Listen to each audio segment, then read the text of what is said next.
السلام عليكم. تعالوا بينا النهاردة نفرق ما بين فعلين بيلخبطونا شوية لأن المعاني بتاعتهم متشابهة. verb rent والverb hire. rent و hire معناهم بالعربي يستأجر. rent hire.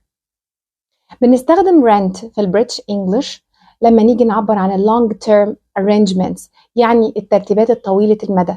يعني لما أقول مثلا rent a house يستأجر منزل or rent a flat بيستأجر شقة. طيب بالنسبة للverb hire في البريتش English بيستخدموه للshort term arrangements اللي هي الترتيبات القصيرة المدى، زي مثلا ما حد يروح يستأجر dress فستان أو يستأجر car عربية. تمام، كل ده في البريتش English. يبقى فهمنا rent hire في البريتش English. بالنسبة للأمريكان English هم بيستخدموا الverb rent للتعبير عن long والshort term arrangements، الترتيبات الطويلة المدى والقصيرة المدى. يعني يقدروا يستخدموا الverb rent مع TV، مع flat، مع house، مع dress، الطويلة المدى والقصيرة المدى. حلو جدا.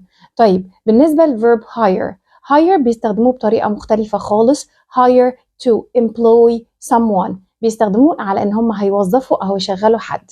مثلا حد يجي لموظف يقول له I want to hire you for 6 years، انا عايزة اشغلك معايا لمدة 6 سنوات. يبقى الverb hire بيستخدم بطريقة مختلفة في الامريكان انجلش، معناها يشغل موظف او to employ someone.